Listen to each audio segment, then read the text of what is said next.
नमस्कार, मैं हूं प्रवीण दुबे। शुद्ध के लिए युद्ध तो पूर्व मुख्यमंत्री कमलनाथ ने सत्ता में रहते हुए भी किया था। सत्ता से उतर जाने के बाद कमलनाथ ने फिर शुरू किया है शुद्धिकरण, लेकिन लगता है इस बार अभियान की दिशा बदल गई है।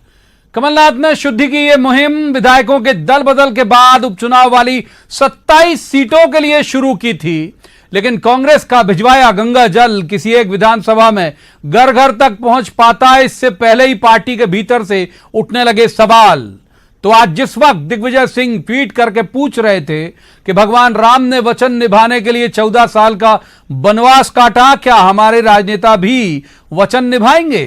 ठीक उसी समय कांग्रेस के विधायक लक्ष्मण सिंह, जो कि दिग्विजय सिंह जी के भाई भी हैं, ने कमलनाथ के शुद्धिकरण अभियान और राम भक्ति पर उठा दिया सवाल और कहा कि इस तरीके से तो नहीं हो पाएगी कांग्रेस की सत्ता में वापसी। बड़ी जजमेंटल लाइन है ये, बहुत भविष्यवक्ता जैसे भाव में उन्होंने कहा।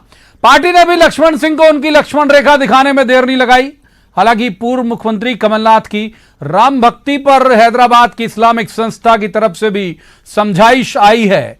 संस्था ने एमपी के मुसलमानों को कहा है कि आने वाले चुनाव में कमलनाथ और कांग्रेस पर भरोसा ना करें। तो कमलनाथ की राम भक्ति पर पार्टी के भीतर और बाहर से उठ रहे ये सवाल किस तरफ इशारा कर रहे हैं? क्या वाकई कांग्रेस में शुरू हो गया शुद्ध पर युद्ध? जवाब तो देना होगा, लेकिन पहले आपको दिखाते हैं एक रिपोर्ट, देखिए।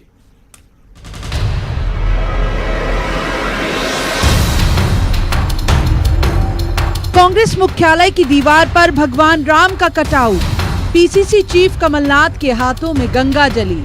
वोटर के लिए भी एक बारगी ये भरोसा करना मुश्किल है कि क्या ये कांग्रेस की ही तस्वीर है। कांग्रेस ने उपचुनाव वाली 27 सीटों पर शुद्धिकरण अभियान की प्लानिंग की। अभियान में घर घर पहुंचाया जाएगा गंगा जल, ताकि दल बदल करने वालों से दूषित हुई विधानसभा का शुद्धिकरण हो सके। हालांकि जिनके नाम पर अभियान शुरू हुआ, दल बदल करने वाले कह रहे हैं कि उनकी शुद्धि तो कांग्रेस से निकलने के साथ ही हो गई थी। शुद्धिकरण है तभी ये पोजीशन आई है।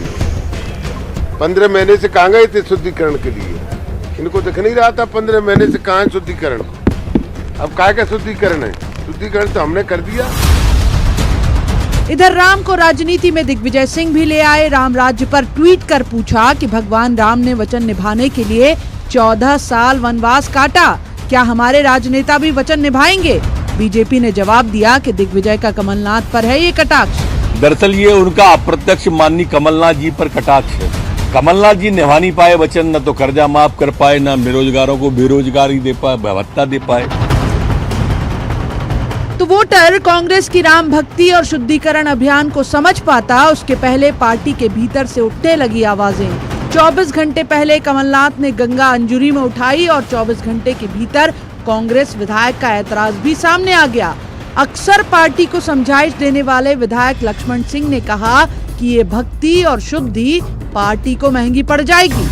ये शुद्धिकरण और ये जय श्री राम ये कांग्रेस करेगी तो कांग्रेस का वोट बढ़ेगा नहीं, बहुजन समाज पार्टी का वोट जरूर बढ़ जाएगा।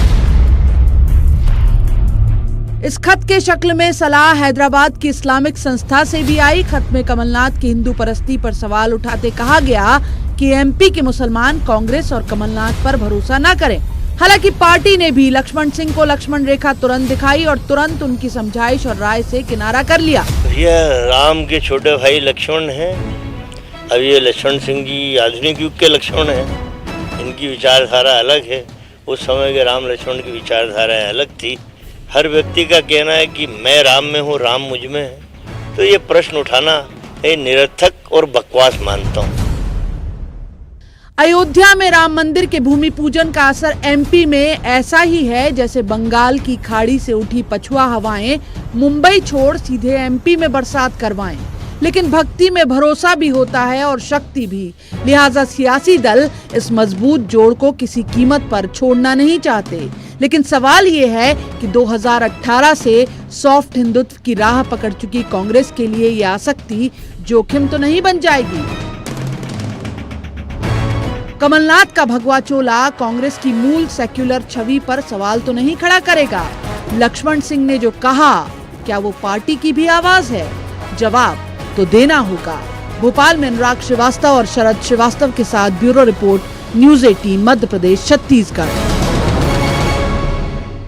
तो रस्मन पहले मेहमानों का परिचय जिनके साथ हम इस चर्चा को आगे बढ़ाएंगे। हमारे साथ हैं भूपेंद्र गुप्ता, कांग्रेस के वरिष्ठ नेता हैं, प्रवक्ता भी हैं। भूपेंद्र जी का स्वागत। दूसरे मेहमान पंकज चतुर्वेदी, बीजेपी के नेता हैं। पंकज जी का बहुत स्वागत। और तीसरे मेहमान बहुत चर्चित चेहरा है पत्रकारिता का, मनीष दीक्षित। मनीष जी का भी बहुत बहुत स्वागत है। शुरुआत भूपेंद्र जी से कर लेते हैं। भूपेंद्र जी, ये राम भक्ति महंगी तो नहीं पड़ रही है? कहीं पार्टी के अंदर बाहर सब जगह से सवाल उठने लगे हैं, या फिर सज्जन वर्मा के अंदाज में कहूं तो बकवास कर रहे हैं लक्ष्मण सिंह?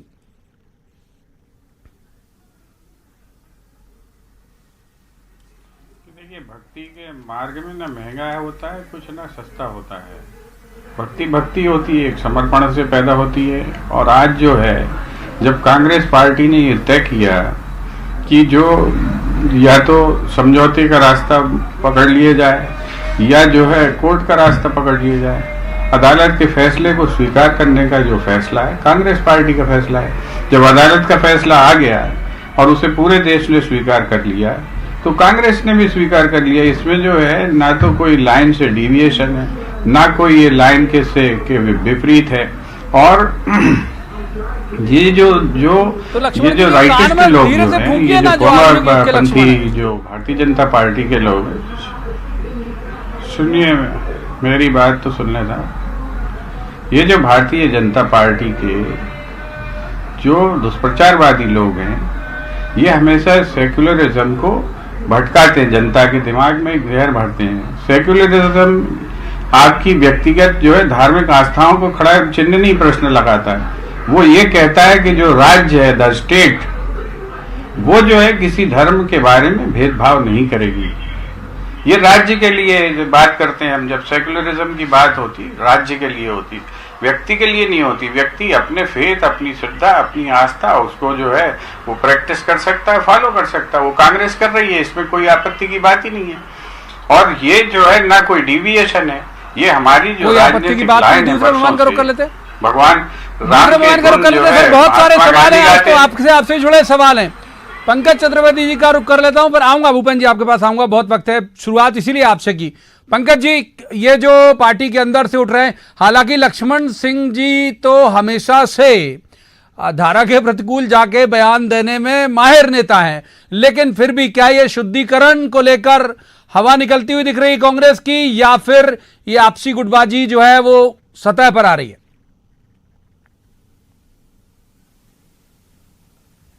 प्रवीण जी, कांग्रेस पार्टी को सबसे पहले यदि किसी बात की आवश्यकता है तो शुद्धिकरण की नहीं, बुद्धिकरण की आवश्यकता है। और जिस बौद्धिक दिवालियेपन से कांग्रेस पार्टी जूझ रही, वो समझ नहीं कर पा रहे क्या करना है।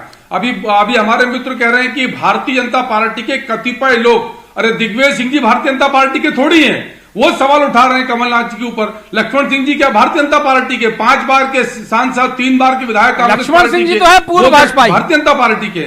सवाल प्रवीण जी इस बात का है कि कांग्रेस पार्टी, प्रवीण जी सवाल इस बात का है कि कांग्रेस पार्टी इस समय मध्य प्रदेश में गृह युद्ध से जूझ रही है। और असली लड़ाई इस बात की कि कांग्रेस का युवराज कौन, जयवर्धन सिंह के नकुलनाथ, और ये सब उसी झगड़े की परिणति है।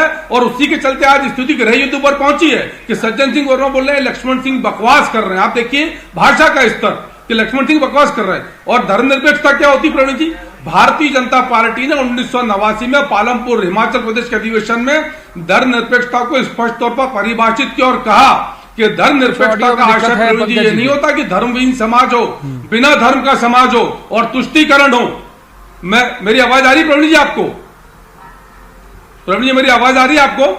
अब आ रही है। सब थोड़ा बीच बीच में ब्रेक हो जाती है, बीच में ब्रेक होने से अर्थ का अनर्थ भी हो सकता है। बोलिए। जी आ रही है, अब आ रही है। मैं ये निवेदन कर रहा हूं प्रवीण जी कि भारतीय जनता पार्टी ने धर्मनिरपेक्षता की स्पष्ट परिभाषा दी कि धर्मनिरपेक्ष सेक्युलर का होने का तात्पर्य ये नहीं कि धर्मविहीन समाज हो।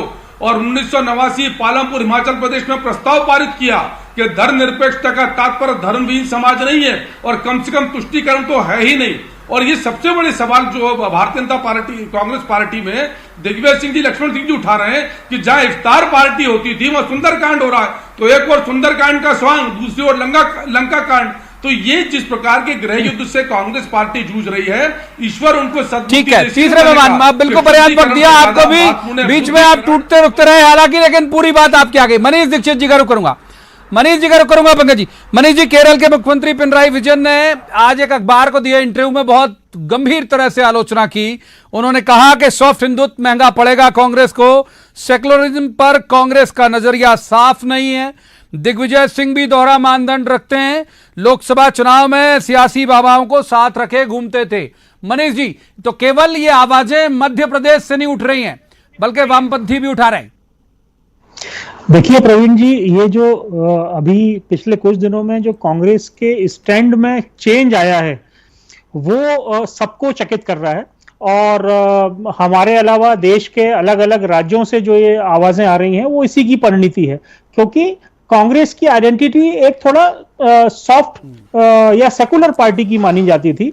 अब चूंकि कांग्रेस को रियलाइज हो रहा है कि केवल सेकुलर बने रहने से सत्ता में आना मुश्किल है, तो इसीलिए वो सॉफ्ट हिंदुत्व की तरफ जाने की तैयारी कर रही है। क्योंकि आप देखिए, पहली बार ऐसा हुआ कि जब राम मंदिर के लिए राहुल गांधी, प्रियंका गांधी समेत इनके देश भर में जितने भी मुख्यमंत्री बचे हैं उन्होंने किया, कमलनाथ जी ने यहाँ एक बड़ा शो किया मध्य प्रदेश में, तो ये उस वोट बैंक को हासिल करने की शायद या उसमें सेंधमारी की कवायद है जिस वोट बैंक को बीजेपी के पास चला गया है।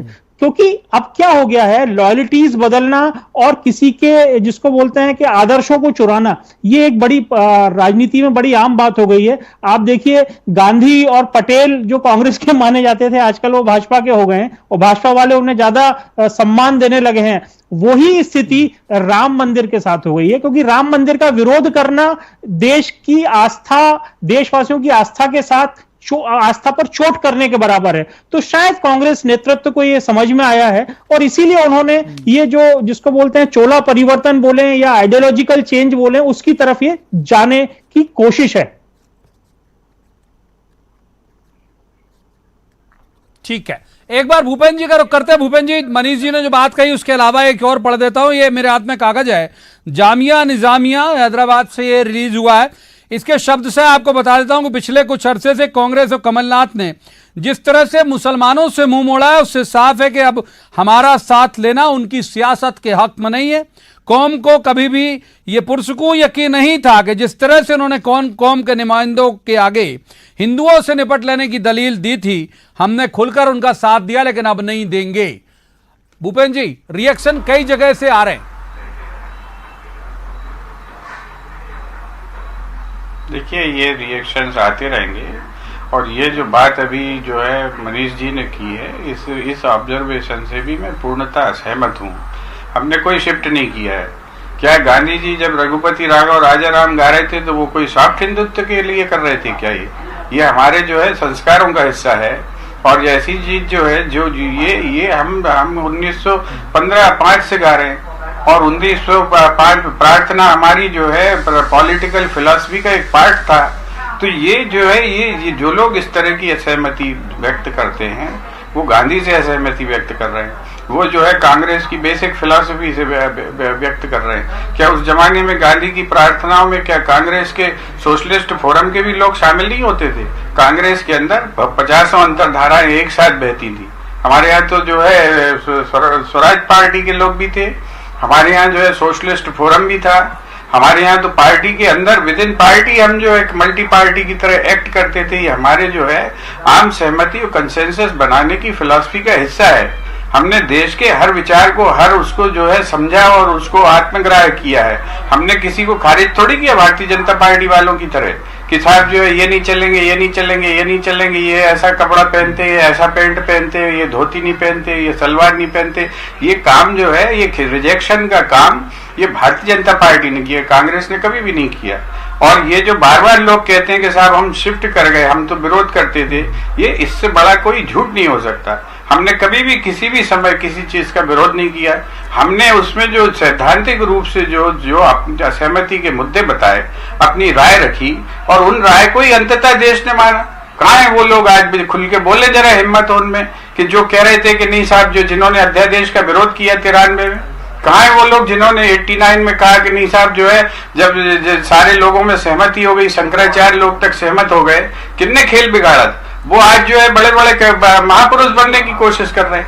आज ये जो चीज है ये इतिहास में लिखा है। और एक चीज समझ ले, मैं आपसे कहना चाहता हूँ, जो लोग निष्ठा बदल लेते हैं उनके लिए आस्था रखने का अधिकार केवल आपका थोड़ी है। एक दिन कमलनाथ जी ने कहा भी कि भाई भाजपा पर पेटेंट थोड़ी है आपका, भाजपा का भगवान राम पर पेटेंट थोड़ी है। प्रवीण जी मात्र एक सेकंड में चाहूंगा, लोग निष्ठा बदल सकते हैं, फैक्ट नहीं बदल सकते। तो जिन लोगों ने निष्ठाएं बदली हैं वो फैक्ट्स में दखल देने की कोशिश ना करें। जिन लोग निष्ठा बदली जा सकती है, व्यक्ति लोग निष्ठा बदल सकते हैं, जी निष्ठा बदल सकती है, फैक्ट नहीं बदलेंगे। पंकज जी जवाब ले रहा हूं, जवाब मैंने तो आप नाम का मुलम्मा भी चढ़ा दिया, आपने नाम स्पष्ट नहीं किया था, मैंने नाम स्पष्ट कर दिया। पंकज चतुर्वेदी जी फैक्ट बदल नहीं सकते, निष्ठा बदल जाए भले ही आपकी। प्रवीण जी मैं फैक्ट बता रहा हूं आपको कि 1990 में तत्कालीन प्रधानमंत्री नरसिम्हा राव जी ने कहा था कि मैं 4 माह में मंदिर का विषय हल कर दूंगा। और जब नरसिम्हा राव जी और कांग्रेस पार्टी इस मंदिर के विषय को हल करने में सफल रही, तब भारतीय जनता पार्टी ने कार सेवा की बात करी और संघ ने कार सेवा का आयोजन किया। और 30 अक्टूबर 1990 को वहां अयोध्या में कार सेवा की बातचीत हुई। जब कार्यक्रम हुआ, अडवाणी जी की रथ यात्रा समाप्त हुई, वहां जब लालू प्रसाद यादव ने गिरफ्तार किया उनको, रथ यात्रा मध्यप्रदेश से निकली।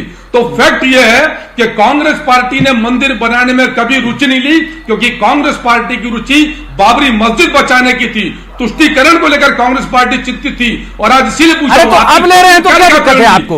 भगवान राम आपका पेटेंट है क्या? कमलनाथ भी तो पूछ रहे हैं। ये हिंदुओं से निपटने की बात प्रवीण जी, हिंदुओं से निपटने की बात कैसे की जा रही है? जामिया मामिया जिसके चिट्ठी में लिखा है, कैसे वो कमलनाथ जी ने उनको वादा किया हिंदुओं से निपटने की बात करते हैं? शर्म आना चाहिए। और यही तुष्टीकरण है जिस नीति के ऊपर कांग्रेस पार्टी चल रही है। संस्था हैदराबाद की है। करना चाहते हैं हमसे, ये तुष्टीकरण की बात करते हैं। आज ये ढोंग कर रहे हैं, ये कपट कर रहे हैं, ये कपट मुसलमानों के साथ भी कर रहे हैं, कपट हिंदुओं के साथ कर रहे हैं, कपट देश के साथ इन्होंने किया। और ऐसे लोग ये नकली हिंदू है, ये कलंक है हिंदू समाज के नाम पर, जो राम का विरोध करते हो। दिग्विजय सिंह एक और विरोध कर रहे हैं मंदिर का, कमलनाथ सुंदरकांड के सॉन्ग कर रहे हैं और हमसे बात कर रहे हैं फैक्ट बदले। फैक्ट यह है कि कांग्रेस पार्टी और नरसिम्हा राव जी असफल हुए, 1990 मंदिर का काम नहीं कर पाए, तब भारतीय जनता पार्टी ने, संघ परिवार ने मुहिम हाथ में ली। और सर अयोध्या राम मंदिर पे इतना दिन हम लोगों ने डिबेट कर ली, आज हम एमपी पर बात करेंगे, एमपी की सियासत पर बात करें। इस झूठ के खिलाफ डिबेट हमारी बहुत छोटा भूपेंद्र जी, मनीष जी के पास जाना, बहुत छोटा जवाब। हाँ भूपेंद्र जी बहुत छोटा जवाब, फिर मनीष जी का तत्काल हाथ के हाथ जवाब तो देना होगा, प्रोग्राम का नाम ही है। फिर मनीष जी के पास जाऊंगा। पंकज जी जवाब लेते हैं, भूपेंद्र जी जल्दी से संक्षेप। ये जो निष्ठा बदल लोग हैं, इनके बयान में आपको भेजूंगा, एक बार दिखाइएगा, तब इनको अपना ही आईना जो है दर्पण देखने की आदतें खत्म हो गई इन लोगों की। इन्हें दर्पण देखना चाहिए कि आज से 2 महीने पहले इनका राग रंग क्या था और आज राग रंग क्या है। सुनिए मेरी बात, सुनिए। राम मालूम है, तुम्हारे राम के भी बयान दिखा देंगे। तुम्हारे राम कपट करने वाले आप हैं, आप कपट हैं। आप पानी में नहीं, आपका चेहरा पूरा प्रदेश देख रहा है। ये चिल्लाने से कुछ नहीं होगा, चिल्लाने से मनीष जी के पास बहुत देर से नहीं गया, मनीष जी के पास बहुत देर से नहीं गया। मैं संताक्षरी को थोड़ा यहाँ विराम दूंगा, तीसरे मेहमान का रुख करूंगा, माफ कीजिए भूपेंद्र जी, माफ कीजिए पंकज जी, मनीष जी का रुख करूंगा, माफ कीजिए प्लीज। तीसरे मेहमान को शामिल करूंगा, मनीष दीक्षित जी को शामिल करूंगा। पंकज जी वक्त दीजिए, भूपेंद्र जी वक्त दीजिए, मनीष दीक्षित जी को शामिल करूंगा। वक्त रहा तो आऊंगा आप दोनों के पास। अरे सर भाषण हो जाएगा ये भाषण, तो मैं मनीष जी को शामिल कर लेता हूं। मनीष जी भूपेंद्र जी की बात के साथ इत्तेफाक रखते हैं आप या नहीं? नंबर 1, मैं भी आपसे हालांकि जूनियर हूं, लेकिन मैं भी लंबे वक्त से देख रहा हूं यहाँ एमपी कांग्रेस की सियासत को। क्या कांग्रेस में समारोह पूर्वक इससे पहले आपने धार्मिक आयोजन देखे हैं? ये कह रहे हैं गांधी जी के वक्त से हमने आत्मसात किया। ये हिंदू धर्म को मानते हैं पे तो सवाल है ही नहीं, मैं सवाल केवल समारोह पूर्वक आयोजन का कर रहा हूं। मनीष दीक्षित जी हुआ कभी नहीं हुआ प्रवीण जी। सुंदरकांड पीसीसी में हो या इतने बड़े बड़े कटआउट प्रभु राम के जो है, आज तक मध्य प्रदेश क्या देश के किसी इतिहास में किसी भी कांग्रेस कार्यालय में नहीं लगे होंगे। तो ये स्विच ओवर है जो मैं बार बार बोल रहा हूं, और कोई भी पॉलिटिकल पार्टी है वो चर्निंग आउट करती है, और जो उसमें से क्या वो सोचती है कि भाई वो क्यों पिछड़ रही है, तो ये उसकी तरफ एक जिसको बोलते हैं उस दिशा में लिया गया कदम है।